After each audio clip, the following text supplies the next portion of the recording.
The exciting segment, a big debate with a crafted title, Is Islamic Finance in Control of Its Own Destiny?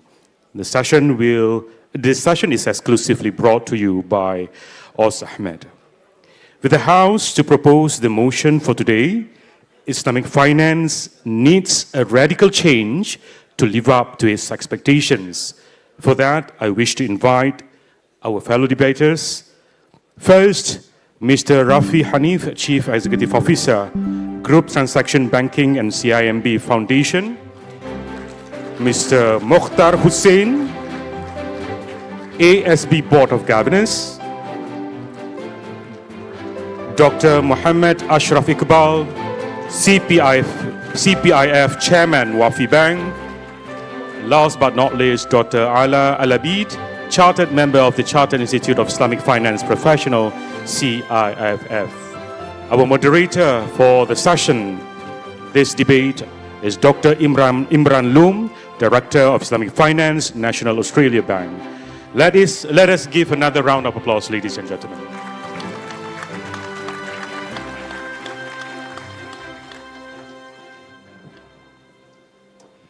Assalamualaikum warahmatullahi wabarakatuh dan salam sejahtera. Berehat sebentar di pohon cemara. Awal bismillah, pembuka bicara. Bismillahirrahmanirrahim. Alhamdulillah rabbil alamin wassalatu wassalam ala rasulillah. مرحبا بكم في هذه المناقشة الهامة جدا. هل التمويل الإسلامي مسيطر تماما على مصيره? Ladies and gentlemen, it is with great pleasure that I welcome you all to this great debate on is Islamic finance in control of its destiny? And who better to debate this than absolute giants of the industry? We have Dr. Ashraf Iqbal, Dr. Ala Al-Abid, Mokhtar Hussain, and Rafi Hanif. So as mentioned, we'll be having an Oxford-style debate, and the motion is Islamic finance needs a radical change to live up to its expectations. Now in the red corner, we have the dream team of Dr. Ala and Dr. Ashraf. Dr. Ala has a PhD in Islamic finance from INSEAD, and she's a qualified chartered Islamic finance professional. Now she has won the Presidential Award not only once, but twice.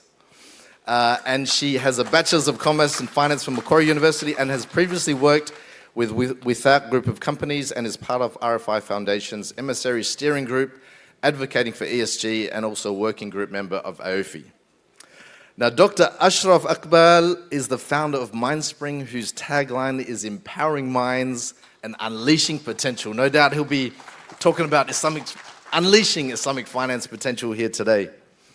He's currently the chairman of Wafi Bank and is the Sharia Committee member of HSBC Amana. He has a bachelor's in mechanical engineering, a master's in business administration, and a PhD in Islamic finance. Now in the blue corner, we have green, mashallah, green. In the green corner, we have the pioneers of Islamic finance, Rafi Hanif and Mokhtar Hussain. Rafi Hanif is the CEO of CIMB's Group Transactional Banking and the CEO of CIMB Foundation. Rafi has more than 2 decades of experience, previously being the CEO of CIMB Islamic, CEO for Malaysia of HSBC Amana, the regional head of Islamic Banking Asia Pacific at Citigroup, and the global head of Islamic finance at ABN AMRO in Dubai.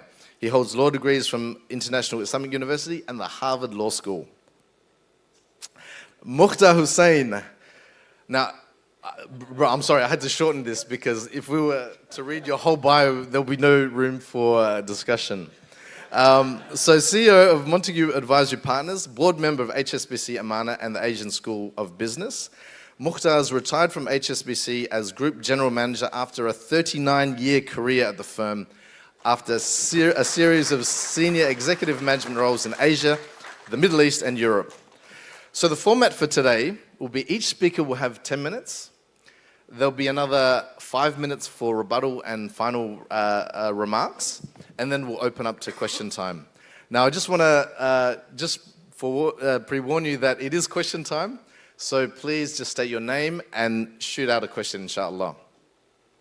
And after that, the voting will be done on Slido. So if you haven't already, I think they're going to shoot up a QR code. So when they shoot up the QR code, please scan the QR code and you can vote for the motion. Now, without further ado, I would like to invite Dr. Ala to open the debate. Thank you. Bismillah ar-Rahman ar-Rahim. Alhamdulillah Rabbil Alameen wa salatu wa salam ala ashraf al-khalq al-mursaleen Sayyidina Muhammad wa alihi al-tayyibin al-tahirin wa sahbihi al-muntajabin. Assalamu alaikum and a very good afternoon. It's an honor to be here. I thank Allah subhanahu wa ta'ala and the organizers for this opportunity. It's really good to be back in KL, attending GIF and seeing you in person after so many years. If I may start, I'd like to touch on a few issues that, in my opinion, are central to our deliberations today. So before attempting to answer the question of whether or not Islamic finance is in control of its own destiny, it's just worth recalling what destiny are we expected to achieve should we follow the word of Allah subhanahu wa ta'ala in our mu'amalat and financial dealings. So based on verse 275, of course, of Surah Al-Baqarah, a financial system that is based on the joint conditions of al-bay' and no riba, and one that observes the prescribed economic rules of behavior, is expected to foster financial inclusion and inclusive economic growth. It is also expected to instill financial stability. This is expected to be achieved through reducing leverage and maintaining a close link between the real and financial sectors of the economy. And of course, this is also to be done through upholding those universal values of equity, participation, property rights, and prudent, sustainable consumption and production. Having said that and painted a picture of where the destiny would be if we are to be in compliance with the word of Allah subhanahu wa ta'ala, it's useful to say and state where we are now. So if we are to take an account of current state of affairs, we can see that with more than 2.3 trillions of banking assets, the Islamic financial system is dominated by Islamic banks. Now, banking in general is a multi-stakeholder industry with different groups in control. So, of course, we have the regulators, but we also have rating agencies, law firms, accounting, insurers, all of whom have a say in the industry and all of whom have different management and incentive systems. Of course, Islamic banks have an additional layer of accountability to Sharia boards and their clientele, the Sharia-conscious investors and consumers. Of course, one cannot deny the fact that the present formation of Islamic banking has grown out of conventional banking and uses many of its techniques and instruments. It operates under the realm of modern financial architecture, an architecture that is based on fractional reserve system and deposit insurance schemes. This is the same deposit insurance scheme and fractional reserve system that is deeply rooted in repeated violations of deposit contract and use, or rather abuse, of debt contract, which culminated in the evolution of the current regulatory system. Of course, scholarly efforts have for long marked and linked the connection between fractional reserve system, leverage, credit booms, and crises. So during periods of stability, banks' high leverage strategies tend to contribute to a buildup of debt in the economy, inflate bubbles, and create a de-linkage between the real and the sectors of economy. These same bubbles, inflated by the debt creation dynamics of the banking industry, tend to aggravate crises once they hit. So one may wonder, what's the fault with seemingly innocent, well-intended deposit insurance schemes? Well, these deposit insurance schemes are at fault of misaligning risk and reward. So what they do, by providing that layer of limited liability, they create a condition whereby banks are able to reap the full upside of risky transactions, whereas the downside is limited due to the coverage, the insurance coverage. And that means that those who stand to benefit from the full upside are covered on the downside, and creates an incentive to assuming risks and indebtedness levels that are beyond the optimal level, which is in the maslaha or in congruence with the society's best interest. So from the time of Roman classical jurists up until now, there has been numerous calls for full reserve banking. A number of proposals have been put forward, and these proposals, of course, are very much in line with the spirit of Islamic finance. So what would be expected of something that's in line with the spirit of Islamic finance and in line with the tenets and the contracts of Islamic law? We would expect, of course, a full reserve banking to be there in order to meet and to back the demand deposits that are there. Whereas we would expect the fractional reserve system to be abolished for the maintenance of investment accounts. So that would mean that the depositors who are depositing on an on-demand basis should be expected to have access instantaneously to their funds, whereby they should be also willing to receive no monetary compensation in return. On the other hand, we would expect the Islamic investment account holders to be fully sharing the upside and downside of their transactions, of their accounts, in congruence with Islamic legal maxims and the recent calls actually by modern finance theory for the inseparability between risk bearing and profit and loss entitlement. This same proposal would also weaken, of course, the rationale for deposit insurance. It is clear, therefore, the role of regulation in not only shaping the incentives and creating the incentives for the market players, but also shaping their behavior. Therefore, the uniform application of conventional regulatory system to both conventional and Islamic banks in dual banking system unintentionally misalign the incentives and limit Islamic banks from fully operating and living up to their expectations and their potential. And it doesn't stop here.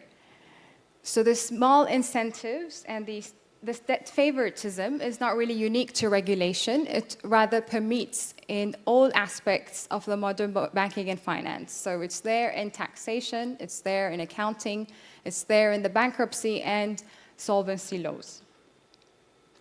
If we are to add to that the fact that there is a focus on creating products that appeal to a wider group of customers, and the process of reverse engineering conventional products to meet the no riba condition of Islamic finance, then what we end up with is an industry that mimic to a great extent the economic implications of the conventional counterpart in which it is hosted, one which is inherently unstable and perpetually distortive. So in other words, and if we are to ask ourselves, what is it that we have been able to achieve in these 50 years of modern Islamic banking revival in history, then we can really say that we have successfully achieved an asset class within the conventional banking and finance, which is predominantly debt-based conventional finance, and one which have been successful in providing access to finance to a class of consumers who were Sharia conscious and of course were out of the financial system because of the conflict between their beliefs and their and the existent financial services. But beyond that, and one of course which has done so across and beyond OIC member countries over the course of the 50-year modern history. And we've also achieved commercial significance on operations to the point of being recognized as a systemically important industry in Asia and Middle East by the International Monetary Fund. And Islamic standard setters such as the KL headquartered IFSB and Bahrain headquartered IOFI had also yielded close cooperation with conventional standard setters. So these are all achievements that the Islamic banking and finance has managed to achieve over the course of recent history. However, Islamic finance needs a radical change to live up to its expectations and reverse motion towards debt-fueled and crisis-prone trajectory. So Islamic finance really needs to transcend forms. Failure to act now threatens to not only undermine the integrity of Sharia compliance industry, but also its contribution to financial stability, financial inclusion, and socioeconomic justice. The trust-intensive nature of the industry would amplify the failure of a handful of institutions to the whole industry. In fact, the overwhelming majority of empirical studies that have looked at different aspects of conventional vis-a-vis Islamic bank from a profit dynamic, risk, and stability angles have all concluded that there is no significant difference between Islamic and conventional banks today. Of course, change doesn't occur in vacuum. Reform is needed, and it must be informed by the longer-term perspective offered in the lessons of historical precedent, particularly regarding the fallibility of well-intentioned regulations and awareness of the detriment of and the danger of non-action. Of course, the full spectrum of necessary reform is not something with which fiqh, Sharia scholars, or regulators are to be overburdened with alone. It really requires all of us, each and every individual of us, to contribute to that change. Thank you. Oof, yes salam, yes salam. Shots fired. All right, and who better to respond than Mukhtar? Assalamu alaikum. Good afternoon, everyone. Thank you, Dr. Imran. Great pleasure to be back here in KL with all of you. What I'd like to do for the green corner is perhaps address more specifically some of the practical realities we as practitioners have faced in this debate around whether Islamic finance is in control of its destiny and whether it needs to do something radical. So perhaps if I may begin, for those of us who were here this morning, we heard Tansri Azman recite some basic stats on the size of the Islamic finance industry. And essentially what he said was, we're kind of 1% of the entire universe. And 1% may seem very small, but in the context of an industry that's essentially 50 years old, that's quite a lot of progress in a relatively short period of time. But there's clearly an opportunity to significantly grow that number over the years ahead. One of the things I would observe is that, often when we look at numbers, we're actually looking at asset numbers. And perhaps something that we pay less attention to or are increasingly paying more attention to is that the opportunity in Islamic finance is not defined by assets alone. It's defined by liabilities and how to manage those liabilities to the benefit of the consumers. And that's something that we probably need to spend much more time on. As somebody who spent much of their career in a global financial institution, one of the things that you learn to do is you learn the art of negotiation. You understand that, often issues are not driven by principles alone, but they're driven by practicalities. People look at data, they look at specific metrics, and they look to see whether the proposition that you have before you is one that makes economic sense. So if, Imran, you'll indulge me, for a few minutes, let me take you through some hardcore realities that when we talk about Islamic finance, not in the aspirational context of wanting to see the industry grow, but the operational context of how does the industry grow within the confines of the global industry that we have. So look, what I would say to those that strongly support the ideal of converting the financial system to being more Islamic than it is, I would say that that's highly acceptable. In fact, it's exactly the right thing to do. But remember, idealism has a place, but the reality of idealism is it needs to meet realism. And then that realism needs to be translated into practical and pragmatic steps that transfer that idealism into some form of commercially sustainable reality. So, we can talk as much as we like about frameworks, we can talk about aspirations and ideals, we can talk about desirable objectives, but within all of that, we've got to have a framework that delivers and translates that into an operational reality. So here are a few of the things that if you were navigating this journey with somebody who'd never heard of Islamic finance or had never understood its fundamental tenets, as Dr. Allah has so articulately put forward, one of the first things that any organization will look at is something called market share, right? It's as simple as, explain to me why, what you're putting forward is either going to enhance my market share, or if I choose to do nothing, will erode my market share, or at the end will create market share. Because that is a measurement of my relevancy in that particular commercial context. If you're a commercial organization, market share is the statistic that interests you. And it interests you in two contexts. Either you're a price maker or you're a price taker. If you're a price taker, essentially you haven't got enough leverage in the market to dictate structure or price or outcome. Essentially, you're a follower. And in many of the markets where we have seen Islamic finance grow, Islamic finance started very much as being the price taker.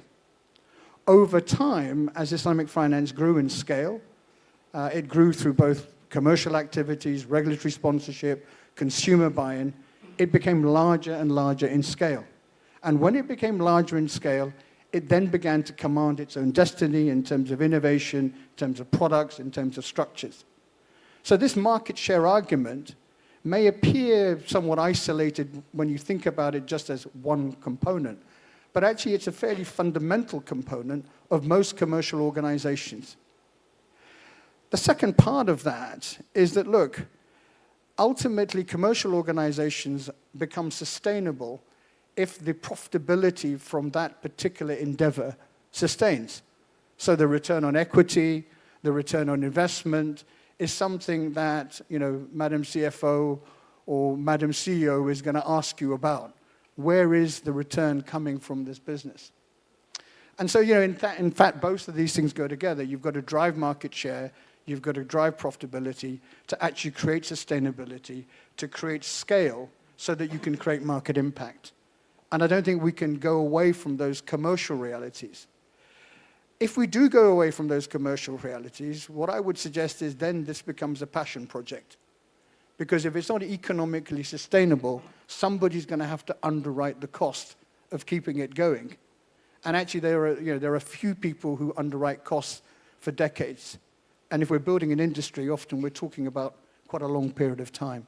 So this is something that's quite important. Secondly, if you look at the concept, perhaps from a slightly different point of view, how do you create disruption in an industry? So, is Islamic finance going to displace conventional finance in one single leap of faith? Well, the answer practically is it would be nice to think that it could, but actually in realism, it can't. It's going to have to work alongside the conventional industry whilst it grows and scales and sophisticates and develops propositions to the point where it can compete and to the point where it can then dominate in a particular marketplace. There is a pragmatism to that. I think that's exactly what we've seen over the last decade or so in Islamic finance, and certainly Malaysia and other countries here are to be congratulated for the work that's been done in laying the framework that's created the momentum for Islamic finance in this part of the world, because that's Imran been an inspiration to what's happened in the Middle East and elsewhere. So I think what we've really got to try and do is understand what is it that would create disruption? What is it that creates an opportunity for Islamic finance to flourish? And perhaps there are two key driving factors that come to my mind in that regard. One is innovation. The simple fact is no industry can really develop or scale or become relevant without creating a level of innovation that creates a consumer impact which is irresistible. And we've seen that in other industries. We've seen that happen with the digitalization initiatives across the globe. Islamic finance has to find that innovation. Some of us sitting here were involved with the world's first sovereign sukuk issue, which my learned friend to my left, Rafi, led with distinction, which was essentially the first time that the government of Malaysia went to the market to create an asset, which then became an asset class in its own right. So that's becoming incredibly important. Innovation is the key. Secondly, align innovation with execution. It's no good talking about a good idea. It's actually implementing a good idea. So if Islamic finance can combine innovation with execution and create new asset classes that then begin to dominate categories of finance, just in the same way sukuks, for example, now are a very important component of the global bond universe. That's really important. I think I've talked about market analytics, so I won't go through that again, but I think the final comments, if I may, would be to say that, look, we've got to develop an ecosystem that supports and facilitates the growth of Islamic finance. I think, Ale, you talked about the fact that we've got to have institutions and structures. Perhaps many of the accounting rules that we have today don't really support equity-based finance. And for debt-based institutions, equity financing rules are penal. And it's something that we really do need to look at in conjunction with regulators, accounting agencies, and ratings agencies. Last but not least, there are now developments globally that allow Islamic finance to be seen in a broader lens as being perhaps a major component form of ethical finance. Islamic finance and ethical finance go hand in hand together. And I think the urge towards sustainable finance gives Islamic finance a huge opportunity to provide its capabilities to issuers and investors alike. And going back to my earlier point on liabilities, I think there's a massive demand for liabilities that are going to be created for those people who can come up with Islamic products that serve the green market. So our contention is that Islamic finance may not be able to control its entire destiny, but there are certain elements of its destiny that it is in control of. And actually, this is a journey of many steps. There's no eureka moment where Islamic finance replaces conventional finance, but there are many steps to Islamic financing becoming a bigger component of the financial services universe, providing more choice and more economic and social justice to the consumers. Thank you. Thank you, Mukhtar, for that dose of realism there. And now, to take it a few notches, the guru himself, Dr. Ashraf.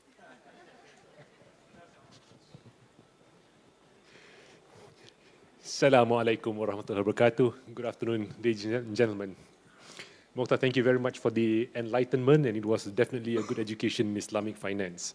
I shall start with a short mukaddimah, followed by a statement, and then I'll make two assertions. Allah subhanahu wa ta'ala, in His infinite wisdom and mercy, gave us a set of rules on how we should organize society. He gave us this in a book He Himself called the Furqan. And He even gave us the reason why we needed this Furqan. Because He says, if the truth had been in accord with their desires, man's desires, truly the heavens and earth and all beings therein would have been in confusion and corruption. Nay, we have sent them the admonition, but they turn away from their admonition. 2371. So Allah explains. He tells us this, right? The Quranic view is that man is born free and he is only enslaved to his Creator. Life on this earth serves as a test for the hereafter, was never meant to be a bed of roses. Nonetheless, every man is entitled to live with dignity. Whilst there are many ways to organize society, the one way that Islam draws a line at is to organize it on the basis of debt. Debt is to be only incurred sparingly, when necessary, and to be repaid as soon as possible. Not surprisingly, the longest ayat in the Quran is the ayat with regards to debt. The current mode of organizing society is antithetical to that of the Quran. It is a system designed to enslave people through debt. The material accomplishments of this debt-based system mask the neuroticism, dehumanization, and destruction of society and the planet. For Islamic finance to be in control of its destiny, it must not be measured by how much more debt it is able to create, but instead it must be measured by how much debt it can remove from the system. My statement: practical, reality, idealism. If Nabi Ibrahim alayhi salam took the reality about having to slaughter his son, if the Prophet Muhammad salam went into Badr against the reality of what he was facing, we would not have Islam today. Islam is a religion that's organized on faith, whatever the realities may be. The Prophet ﷺ said, you put the sun in my right hand and you put the moon in my left hand, I'm still not going to compromise on your way. That's the position of Islam. The two assertions that I'm going to make. The first one, there is nothing fine or refined about the practice of conventional finance.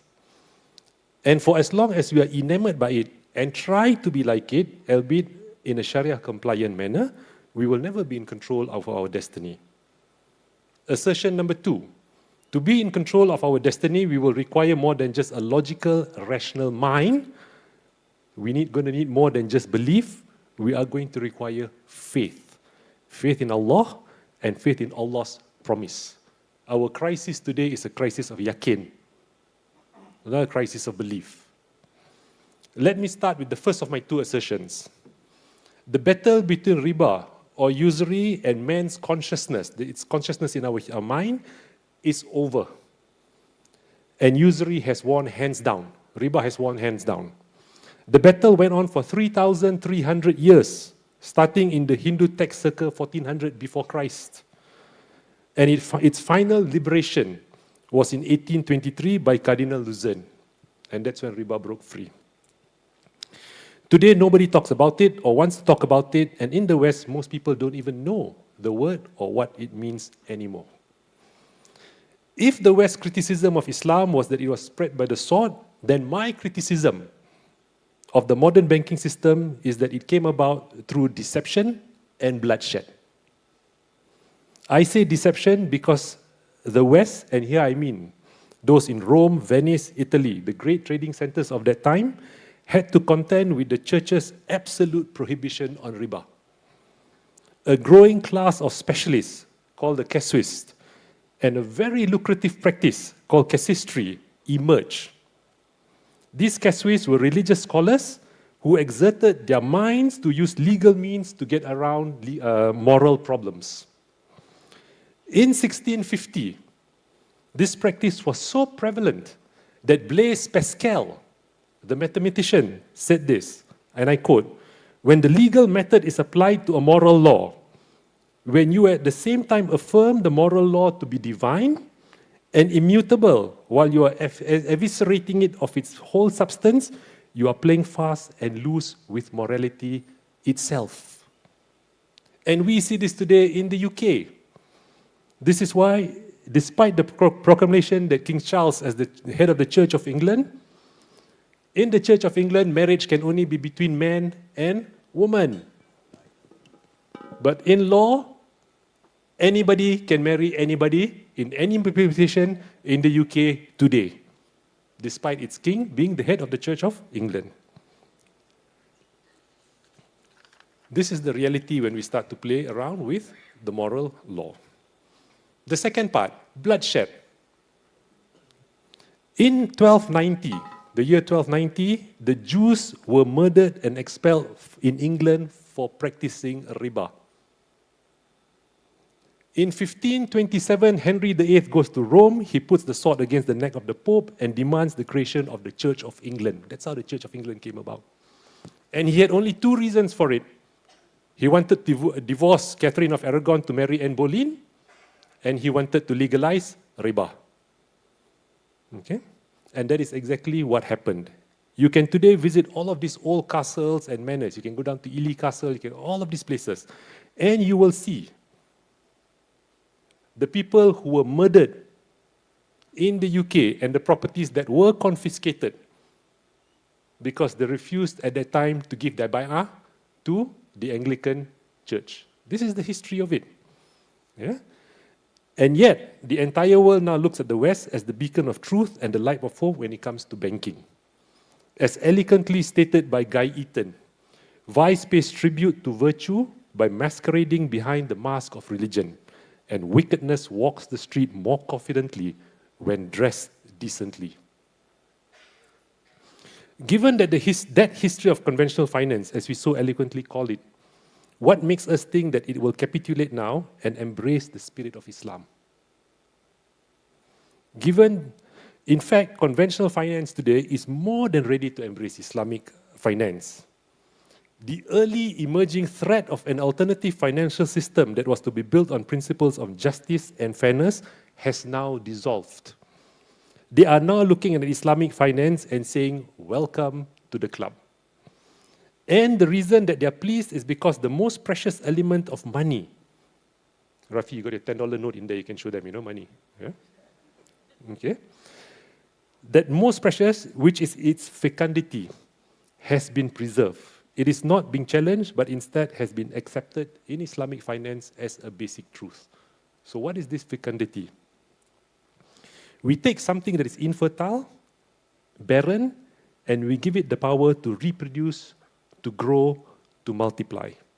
This is why in the 13th century, Dante wrote in Inferno, that was his play, the usurers are placed in the 7th level of hell.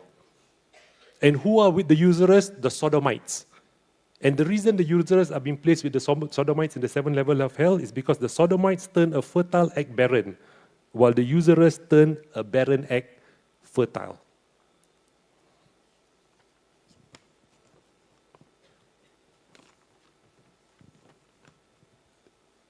In Mokhtar's reality, the business of a bank is to make money from lending money.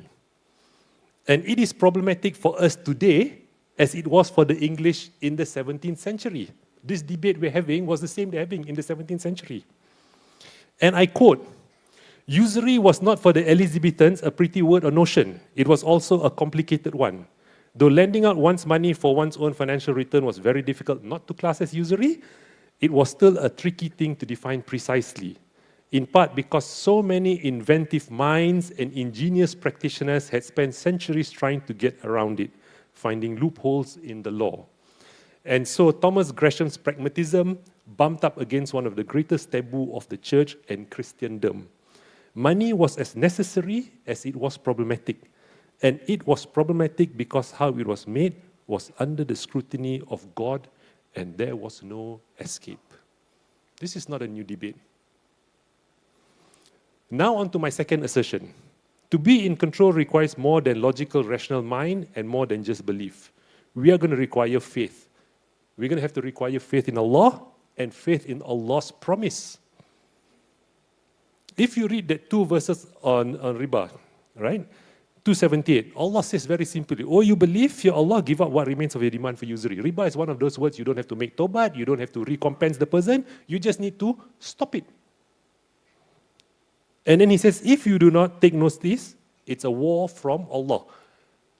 Not anything else, it's a war. That declaration of war is not punishment in the hereafter, that declaration of war is here. The hereafter, you stay in hell forever. All right? The declaration of war is here, and it's called global warming. And this is how Allah is fighting out the battle. What we're witnessing is anthropogenic destruction. Yeah? 30:41, Surah Ar-Rum. Corruption does appear on the land and sea because of the evil which man's hand have done. And he may make them taste a part of which they have done, in order that they may return to him. Putting more debt into the system isn't going to reverse this, because the only way the indebted can pay off those debts is to further monetize the earth. With global debt currently at 236% of global GDP, the interest or profit, whichever we call it, to service that debt currently is equivalent to the entire output of Japan. That's just the interest service cost currently. If Islamic finance is going to be in control, we radically need a new model, not to pump up more debt, but to mobilize capital to where it needs to get to. Capital must be tamed down to serve humanity. The world is not short of capital. The world is short on compassion, and the world is short of generosity. Deaf, dumb, and blind, they perceive not. Thank you very much, Dr. Ashraf. Very, very sobering comments there. I feel he's declared war on all of us here tonight. But who better to come back than the lawyer himself, Rafi Hanif. Bismillahir Rahmanir Rahim. Alhamdulillah. Alhamdulillahi Rabbil Alameen. Assalatu wassalamu ala Rasulillah wa ala alihi wa sahbihi ajma'in. It gives me great pleasure to be here among friends. I was rather surprised when I was invited for this debate. Many among the samurais here have seen me as a Ronin. So the fact that I was invited gives me great pleasure. And when I look at all these comments that have been made before, we seem to be in agreement on the destiny. The destiny is about ensuring Islamic finance is able to achieve social, economic, and environmental justice. And we strongly believe, and there's enough empirical data to support this belief, that the current form of banking, driven by fractional reserve banking, doesn't promote equitable, social, economic, and environmental justice. We have seen, and there's a lot of data done. Surprisingly, all this data is coming from Western institutions. If you look at the Roosevelt Institute, it has computed how much external costs of this current system. In the span of 10 years, the fractional reserve banking system that we have inherited has costed the US taxpayers $22.3 trillion. That's the endogenous cost that has not been factored into the pricing of debt that we offer today. Why that it is cheap, interest rate seems benign, and debt financing seems attractive is because these external costs are borne by the society. So while we praise about this banking that has created so much wealth, it has also created so much suffering. And all these things have been recorded in great detail by Western institutions. The Schumacher Institute records the cost of financial intermediation to the environment. It runs into trillions. So the debate today is, what is our destiny? Our destiny is to create social, economic, environmental justice, and that necessarily requires us to unplug fractional reserve banking from the CPU and put in a new form of banking called what we call full reserve banking. So full reserve banking is not new. It's been around for almost 90 years. It first came through this plan called the Chicago Plan, which was presented to President Roosevelt within 10 days of him coming to office. That was his first plan. And the plan was quite simple. It was about creating a dichotomy between demand deposits and investment accounts, or investment trusts, as he will call it. And subsequently, there have been 6 other proposals, including the last one that was actually debated in a parliament, which is called the Sovereign Money Initiative in Switzerland. So before we come to this, I wanted to just highlight that we all seem to agree on the destiny. What my learned brother and mentor, Mukta has mentioned earlier, is that we have to take cognizance of the fact that it's not a direct flight to that destiny. This is a multiple stop flight. And the first step, he eloquently argued that it requires us to gain market share. Before we can have a seat on the table to engage on a reform proposal, you need to have a seat on the table. With 1% market share, though significant from a 50 years context, is not sufficient to have a voice, a strong voice to make a change, make a reform. So we need to make sure that the first stop before we can go to the final destiny is to gain market share. Alhamdulillah, we have about 40% market share in Malaysia, the same in the Middle East, and in other countries we are seeing the market share growing. Yes, the market share is growing through hybrid product offering.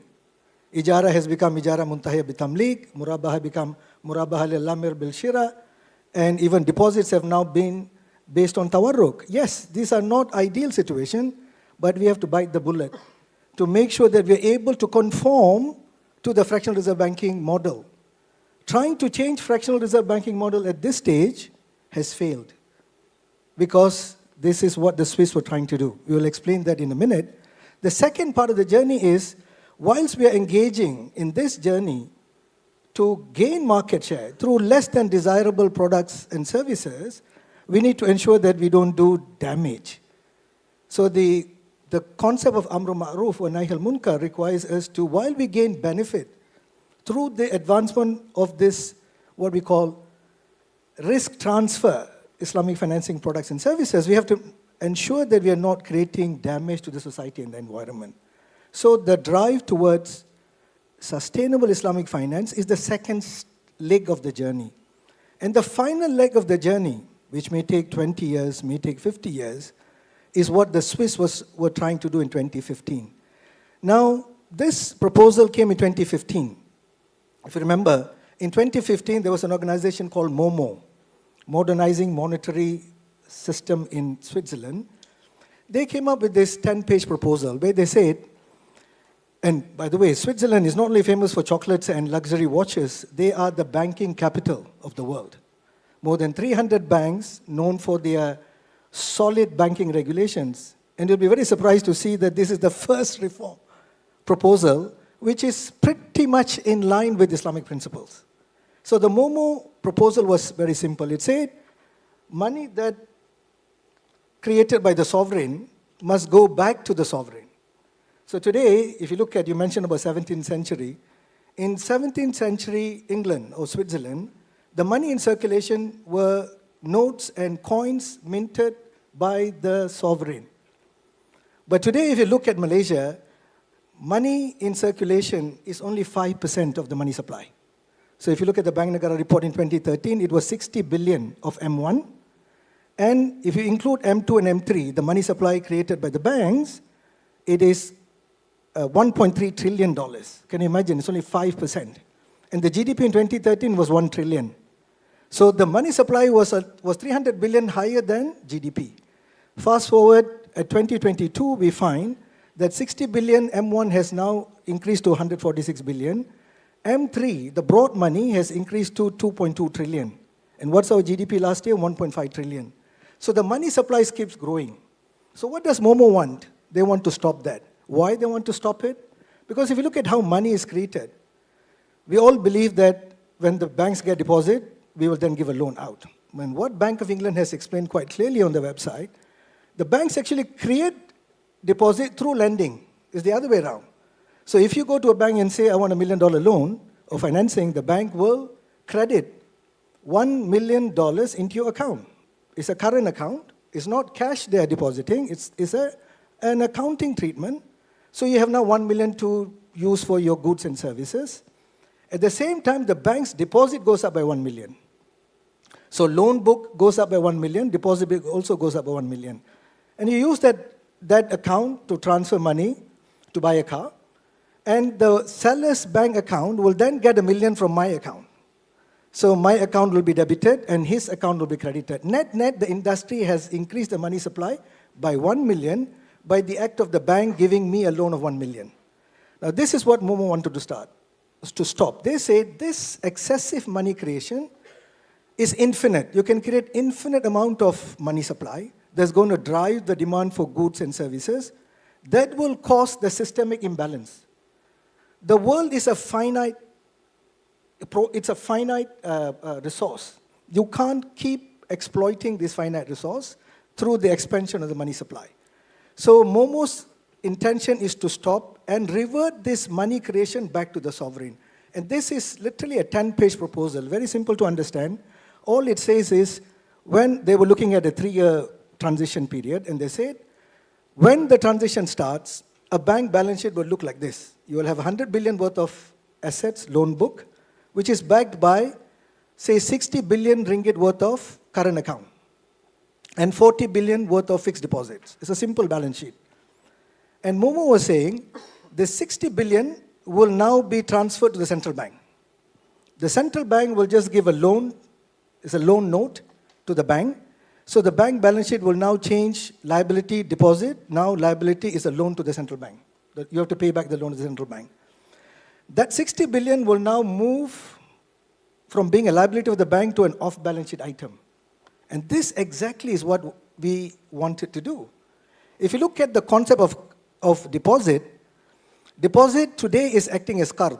And what the Swiss has done, they have elevated that qard into wadiya yad amana. It's a deposit held on trust.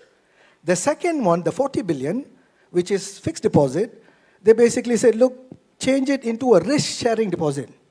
What is a risk-sharing deposit? It's a mudaraba. They didn't have any Islamic terms, but the Swiss proposal is essentially Islamizing that. And how do they create new loans? They have to either borrow from the central bank for new funds, or they get more money from the risk-sharing investment account, or they issue a sukuk or a bond or issue equity. So this is as close as an Islamic proposal that came to the world, and it was declined. Why was it declined? When it went for referendum, 25% of the population voted in favor because you didn't have a bank sponsoring it. Momo is not a bank, it's an NGO. So that's why Mukhtar was arguing that the banks must have market share. That market share would allow you to bring this proposal to say, look, we now want to change the way banking is done. We need to move from fractional reserve banking to full reserve banking. There are more than 7 proposals, and Allah has highlighted that as well. All these proposals are effective. It can be done. It's just we don't have a political will to do it. So I think the journey is a three-step destiny, and we have control of the destiny. The first is we control by having the market share. Second is we control to make sure that we are sustainable from an economic, environmental, and social justice perspective. And the third one is get this proposal updated. There are a few weaknesses in this proposal. That proposal can be updated, and we then go out with the full implementation. I would like to end this quote with this quote. It's not from a holy source. It's from a musical play called Man of La Mancha. It's a musical play from an epic novel from the Spanish literature. So the protagonist, Don Quixote, was asked by a lady. He wanted to be a knight. And the lady asks him, what is your quest? And he says to the lady,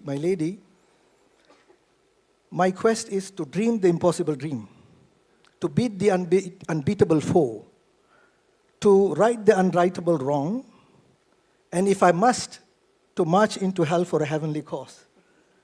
And my ultimate quest, he said, is to reach the unreachable star. And I think that is our quest. With that, I leave. Rafi, thank you very much. Thank you very much. I feel we're getting to the serious rounds now. You know, the gloves are pretty much coming off. Dr. Allah, I'd like to invite you to say a few final comments. Thank you very much. I mean, just on what has been said about idealism and realism, I also wanted to quote, and this is a quote by the former governor of the Bank of England, Mervyn King. So he actually argues that there is a financial alchemy, and that the creation of extraordinary financial powers that defies reality and common sense. And that both the creation of money, paper, and banks that issue credit are, well, we take them as granted today, they're both core ideas, were revolutionary and almost magical. That wisdom came to him after he retired as a central bank governor, not when he was a governor. True, but now we have that wisdom presented to us on a platter. And then to the point on market share, I mean, I hear you, and this is why I quoted IMF as saying that Islamic banking has actually reached systemic importance in Asia and the Middle East. So which market are we trying to capture, really? And this is why I said that this reach and focus of us to really to gain acceptability by a wider group of audience, this is what has led us this far. But is that really the markets that we're intended to make sustainable? Is that our market, or are we really looking at a different market, the global market, whereas we're supposed to be serving Malaysia, for instance, OIC member countries? So that's my question. Thank you. Thank you very much, Dr. Allah. Mukhtar. I think the saying often goes, never let a good crisis go to waste. And I think we're living through times of crisis. And that crisis is financial, it's social, it's economic, it's environmental. And I think that affords us an opportunity to press the reset button, because so much of what's given cause to that crisis are things that we must remediate. But in the remediation of those problems, we create new opportunities. And that's what gives me a sense of renewed optimism about where Islamic finance can play a role. Because frankly, put the other way around, if everything was all hunky-dory and rosy, actually, why do we need Islamic finance? Everything is perfect, isn't it? Yeah? But now we have a problem. And the source of that problem needs diagnosis. It needs reform. And, don't forget, in Malaysia's own august history, you've done a very good job in looking at, let's say, the Asian financial crisis in 97, 98, and reforming very significant components of Malaysia through reform, through restructuring, through recapitalization, through consolidation. It led to a significantly stronger economy afterwards. So I would assert, Imran, that actually, now is a very good time, given the global backdrop that we've got, to allowing Islamic finance to flourish. And now to your question, I think, look, let it flourish and grow where it's got a natural opportunity to do so. And that really actually begins here in Asia and in the Middle East. If we can show that the system is working well there, then it will transport itself naturally elsewhere. Thank you very much, Mukhtar. I almost feel scared passing on to Dr. Ashraf because I get the fear of Allah every time he speaks. Dr. Ashraf, please. Ittaqullah.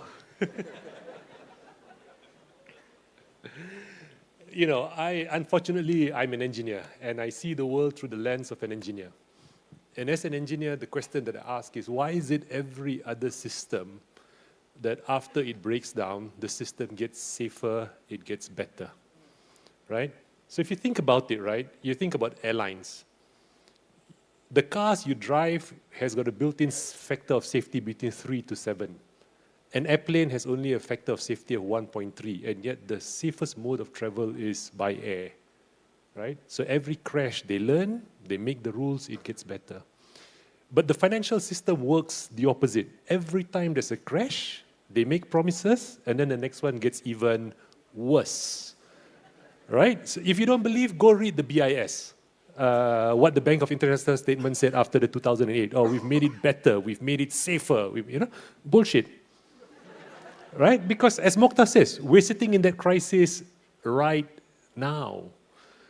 And the reason the system is hard to change is because we are addicted to debt. It is an addiction. As Rafi says, right? Imagine if I went to any bank and said, I want to borrow $1 million, but don't open my savings account, deposit it straight to the other bank. You think they're going to let me do it? No way, right? Because that's how it starts. And we are addicted to that, which is why the Quran places this huge emphasis on the rules about that. And it's not that we do not know how to move forward. Rafi has articulated how to move forward. Mokhtar has articulated how to move forward. Allah has articulated. In Switzerland, we had WIR Bank, Weir Bank in Switzerland. They were interest-free. Everything that's in the report, all the way up to 1952. Right? You got Jaks Mandels Bank in Sweden that started post-World War II until today, riba-free. Right? 100% reserve requirement in their model. You've got Aussie Farmers Mutual. So we've got all these examples around us that are not within the Islamic sphere, but doing things completely Islamic. The question is why? Why is it so difficult? Why is it so difficult? And for this, and that's my final comment, the answer is in 268 Al-Baqarah 268. Allah tells us the reason why we will find it so hard to change. And what he says is, the devil threatens you with the prospect of poverty and bids you to the shameful deed of stinginess, while Allah promises you forgiveness and great bounties from Him. And Allah is all bountiful, all knowing. So every time we want to do this, but we don't have the market share, and if we do this, the whole world's going to come to us, and we're going to be hungry, and it's going to be poverty. Yeah, that's the shaitan whispering. If you want to do this, we're going to do it, and I go back to my opening slide, you're going to have to do it with yakin. You have to do it in faith, lillahi ta'ala. because we're all going to die. See, God, you don't understand God. You know what? Is that what you're going to tell Allah? Right? You're going to die, you're going to face Allah. See, Allah, we didn't have the market share, so you got to understand. Ladies and gentlemen, I guarantee you, they said two certainties of life was death, taxes and death. Based on what's happening in Malaysia, taxes also not a certainty, but death.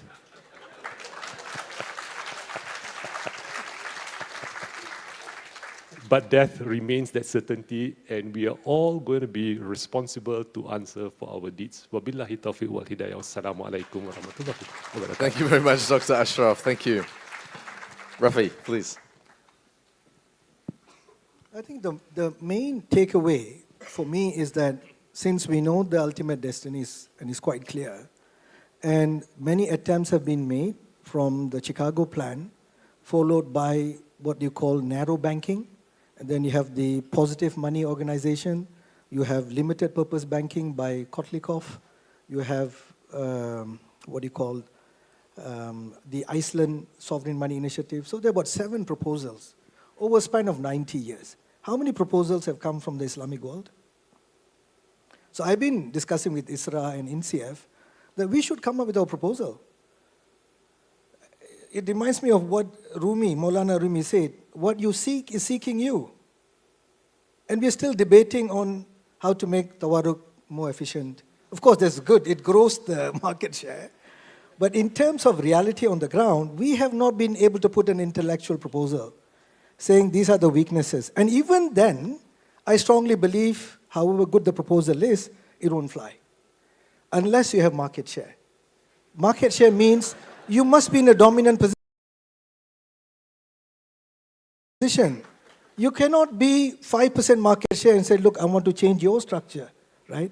So you got to be on the dominant market share and say, look, while we are building the dominant market share, the intellectuals in the Muslim world must come up with a proposal. I've yet to see any serious discussion on how to unplug the CPU and replace with the full reserve banking. Because the full reserve banking is in line with Islamic principles. Because the moment you take demand deposit out and say, is this wadiya yad amana, what is left is basically investment account. Now, in this model, they are operating the investment account on debt again, because they don't have a better alternative.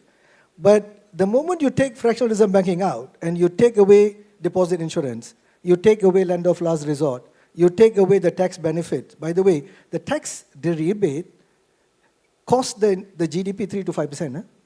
That is what the GDP would have got if you have take away the tax rebate. Now, we are losing 5% of our GDP to make debt cheaper. And what has the debt growth cost us? Every year we're seeing property prices going up. And this is what Al-Ghazali mentioned. By creating this money supply, you are debasing the currency. What you could have bought 10 years ago, you probably could buy a quarter of that.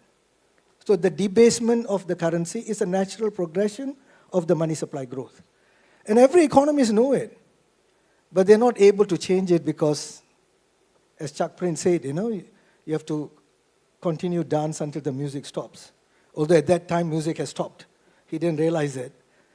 So what I'm saying is, we know the destiny, we know the journey.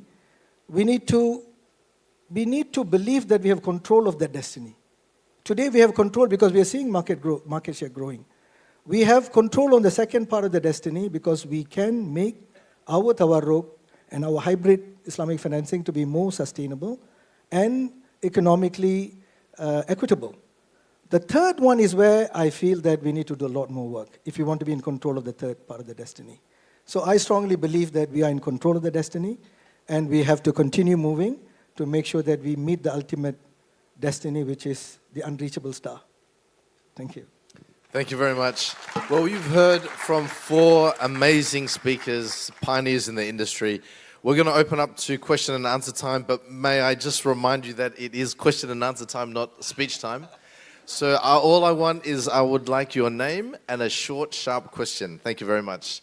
So we'll be taking also, if you want to, we'll be taking some online as well. So I promised Safri, if he's in the audience. He's there? Safri. Oh, there he is. Okay, Safri for the first question, please. Okay, last one. Yes. Hi. Thank you so much. It was indeed a wonderful treat to, listen all of you. Really, really incredible. I have a very specific question to Mr. Mukhtar and Mr. Rafi. As you were explaining the difference and, in fact, the challenge between the realism versus the idealism, and you very rightly said that we are being followers in the industry, but at the same point in time, the challenge is we have to increase the market share as well. So since we are increasing the market share and we are really small compared to the size of the industry, how in fact we can be in control of our destiny while tackling with that?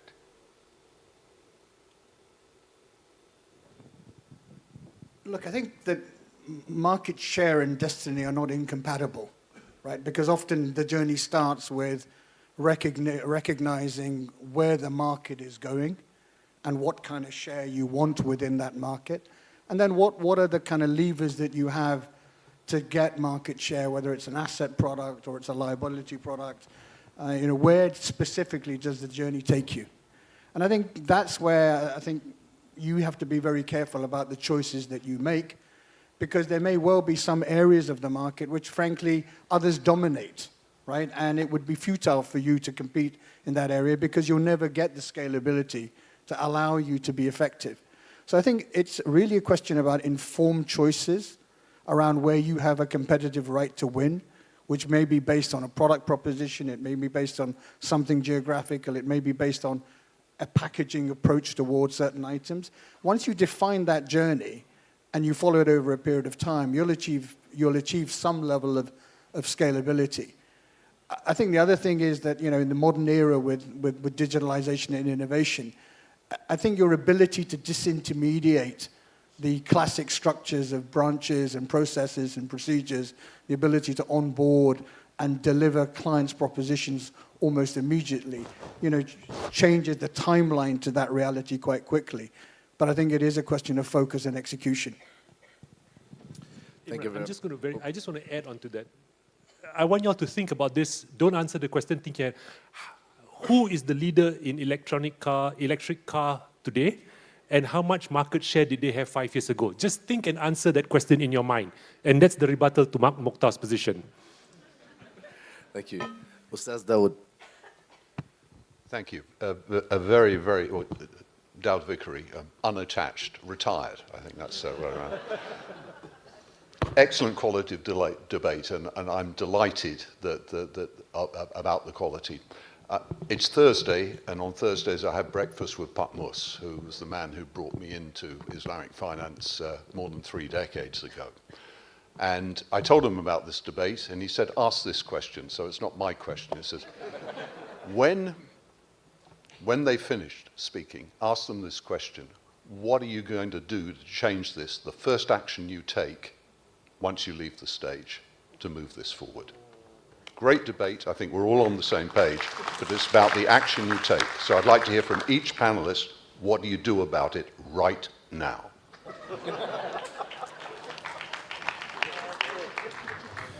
We've taken a license in Labuan. The bank is called Wafi Bank, and we're going to run the bank on the basis of 100. The Wafi team is over there, and it's going to operate on a 100% reserve requirement. That's the first thing we're going to do.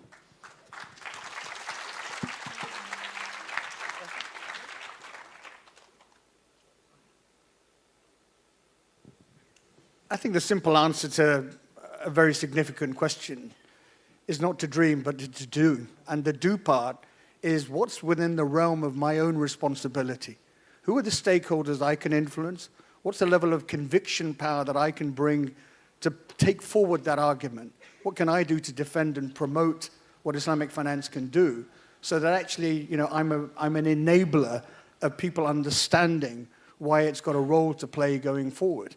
I think the great danger with the industry is that there's too much debate and not enough delivery. And frankly, we're all judged by delivery.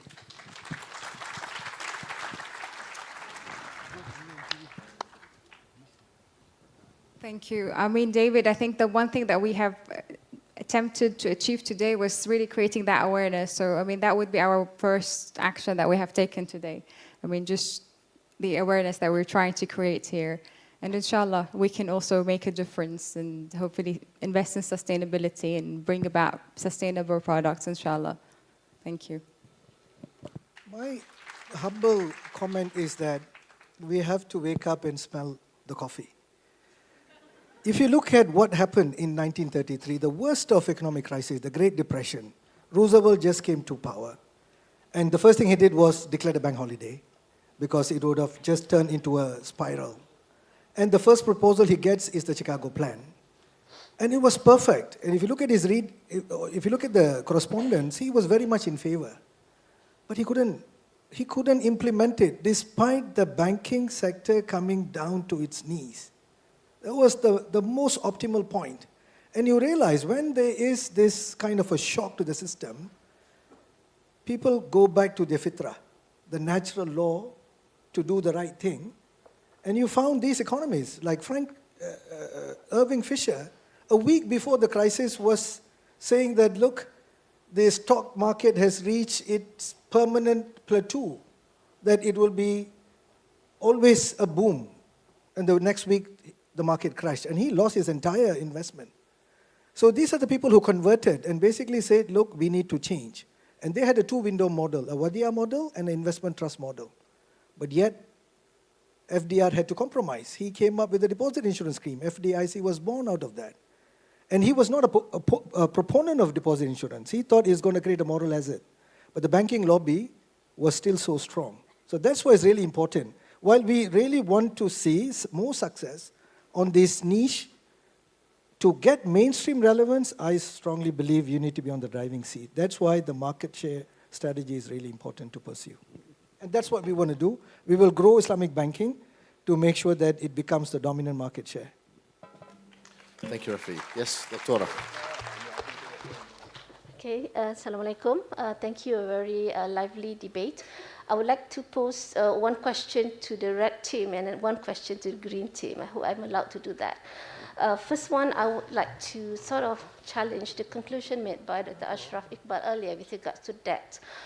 I think it's not really accurate to say that debt is abhorrible or something which is not allowed in Islam, because I have never understood Islam as prohibiting debt. But what I understand is the prohibition of riba on debt transaction, and that will actually eliminate the kind of debt which is abusive of the borrower. So I hope your comment on that. And a question to the green team, you are talking about market share, but to some extent I would like to know the limit that you are putting, because my fear is you are so engrossed in getting a market share that perhaps your own principles have been diluted. How do you know that you are now not crossing the limit and that the persons who are pursuing to get to the same destiny become disillusioned with what you are doing? So that's a question that I want to know from you in terms of the limits and how you balance between your principle and the market current that can actually sway you against your principle. Thank you. Thank you. Two amazing questions. Dr. Ash, you want to start? So the good thing of having written out my notes is I can quote exactly what I said. And I know I did not say debt was prohibited. All right, so let me quote. While there are many ways to organize society, the one way that Islam draws a line at is to organize it on the basis of debt. Debt is a humiliation and a means of enslavement that is to only be incurred sparingly where necessary and to be repaid as soon as possible. Not surprisingly, the longest ayat in the Quran is on that. And that is what I said. All right? Thank you. So that's a great question. How do you remain steadfast to that destiny? The challenge would be what we in economics or psychology they call the prisoner's dilemma.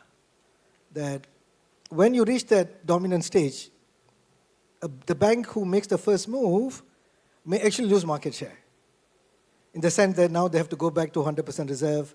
How would they keep growing their loan book and make the loan more affordable and what we call grow their market share further. This is where you have to play a role as Sharia scholars, because by that time, if the dominant position has been taken by the Islamic banks, you have this external checks and balance. But the Sharia scholars can say, look, we no longer would support this unless you move to this reform. So the shareholders are forcing that upon us now. 10 years ago, I don't think we were looking at how much of this particular financing is going to impact the environment. There was no ESG consideration at that point in time. As long as it meets the ROE target, we will extend the financing. But today the shareholders are demanding. So why can't the shareholders and the Sharia scholars make sure that we keep the course? So that's where I think your role can be significant in making sure that once we reach that dominant market share, we are able to actually implement. But the most important thing is, bankers need the guidance from the academia. They must come up with a robust proposal that is in line with Islamic finance principles, that once the market is ready, it has got a good proposal that could be rolled out in a span of 3 or 5 years once you are ready to reform the banking system. Thank you. Is there, I'm not seeing any coming through online. Would it pop up? Nothing online here? Okay. Can I get a question from this side of the room? If there's one, no? Okay. Oh, yes, please. Assalamu alaikum. Mukhtar, nice to see you again after 30 years. Just a quick question. I want to challenge you that actually we do have market share.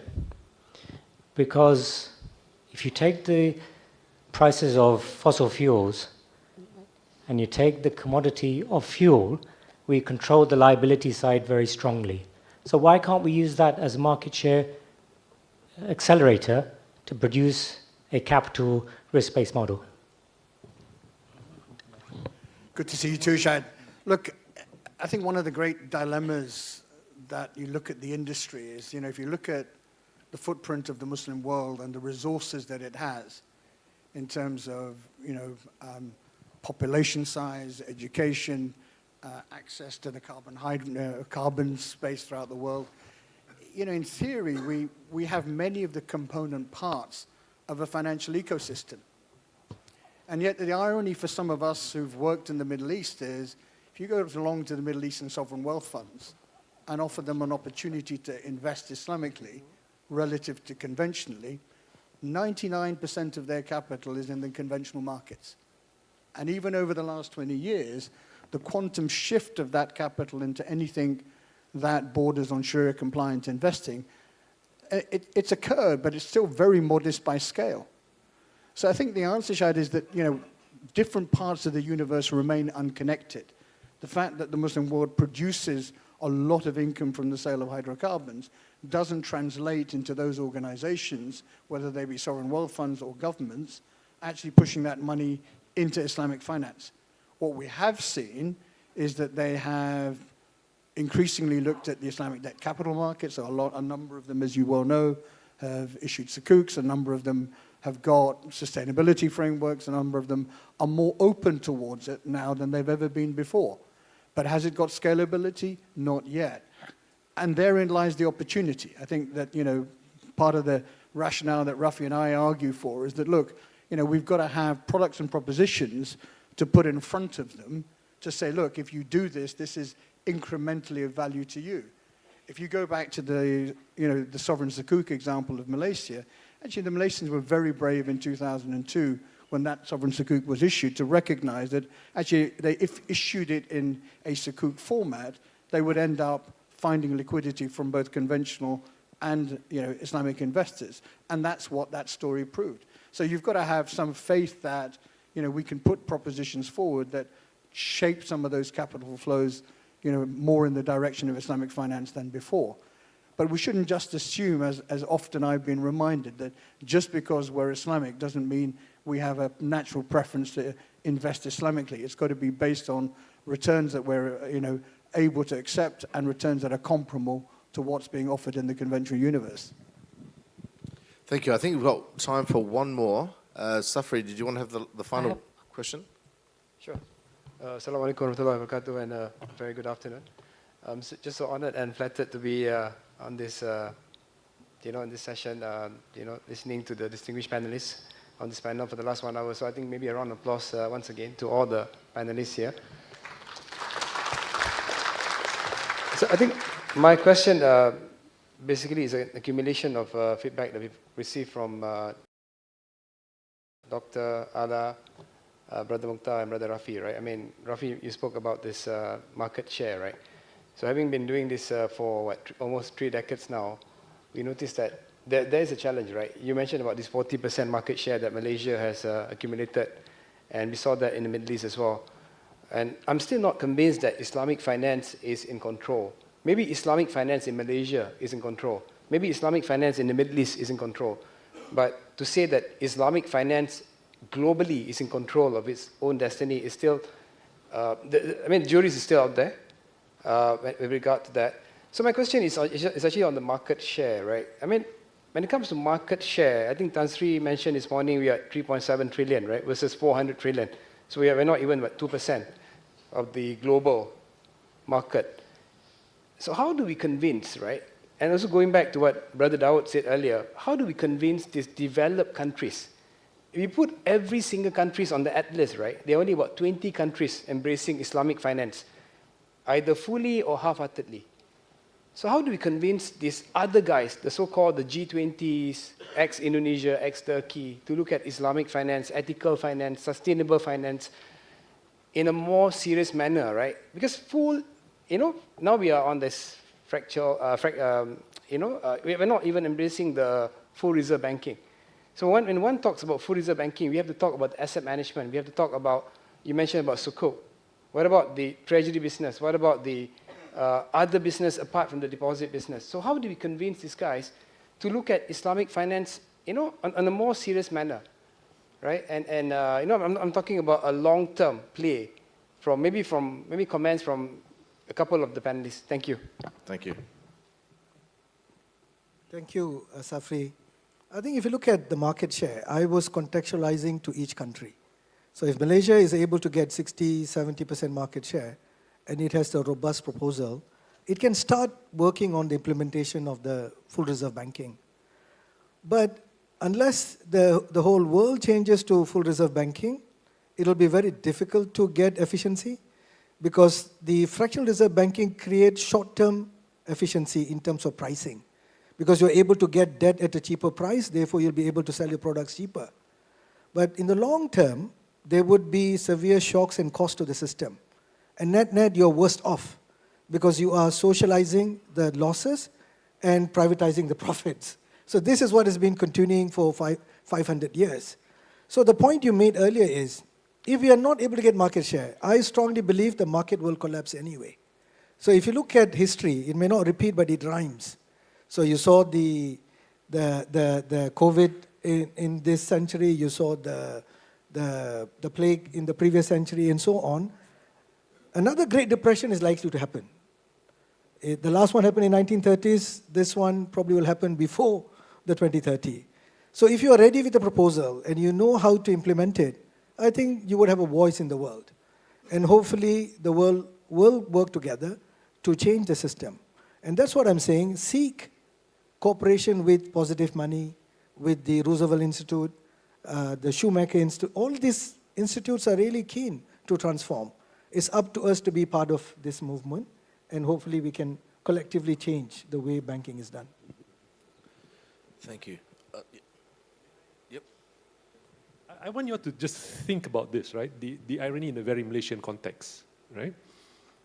So the process, right? So riba, that's your ultimate sin after syirik. If you're in Malaysia and you walk into a 4D shop, orang Islam haram masuk. You go into the supermarket, okay? This is the non-halal section. Yesterday, controversy about the non-halal lift. How come on the bank we don't slap a sign, haram untuk orang Islam? Why?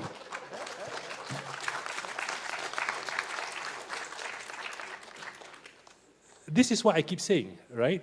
If you read the Quran, you have to ask, why does Allah declare a war? Because this thing about riba, right, and all of its manifestations has got something that truly corrupts the soul. And the step out of it is simple. Allah just says, stop. Right? So for all the bankers in here who sit on the conventional side, stop.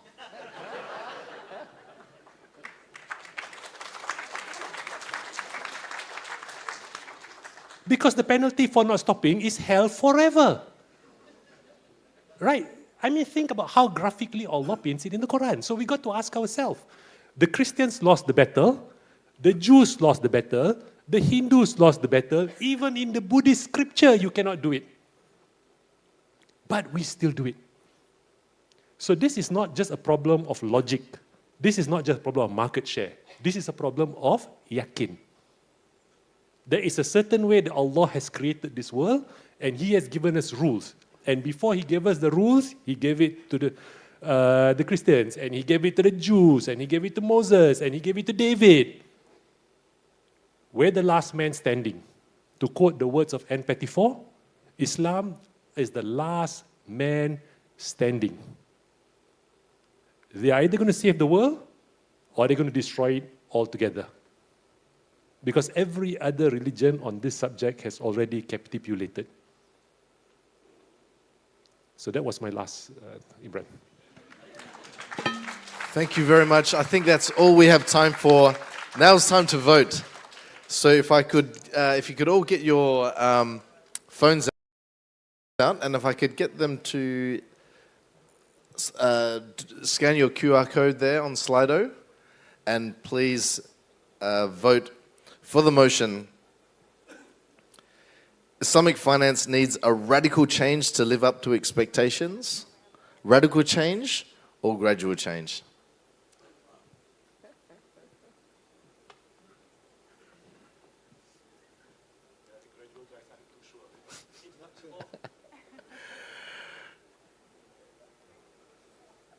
I feel I should be commenting like a horse race, if that was halal.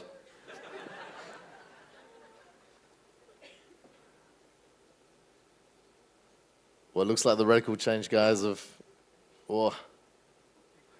gradual change is clawing back some market share, but it's really struggling.